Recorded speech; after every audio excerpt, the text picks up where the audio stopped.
A minority of the Libyan trainees were not adhering to discipline. They were leaving the base unescorted. They were literally walking off the base at various times when they shouldn't have done. And I'm afraid the consequences have more latterly become very serious, in the sense that we've got now 5 of the trainees who are being subject to charges for sexual assault and in one case for rape.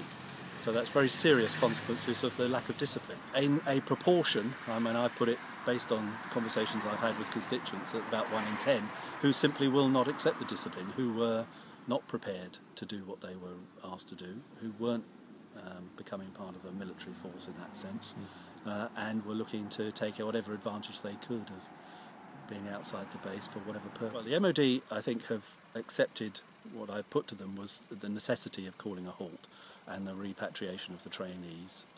So that I hope will happen in the next few days. I think after that, what I would welcome is for the MOD to make it clear that they're going to look and explain what went wrong and what happened and when. So, for example, a lot of my constituents and I are very unhappy that a decision was made somewhere along the line more recently that trainees could go off the base unescorted. Why did that happen? When did it happen? Who made those decisions? Because they certainly weren't communicated to us. We found out about it. It became obvious it was happening, but it wasn't something that was told to us. Yeah? In a way, you feel very disappointed, because when locally we were supportive and have been supportive of what was being done, you would like to be kept involved and communicated with, and it wasn't the case that happened.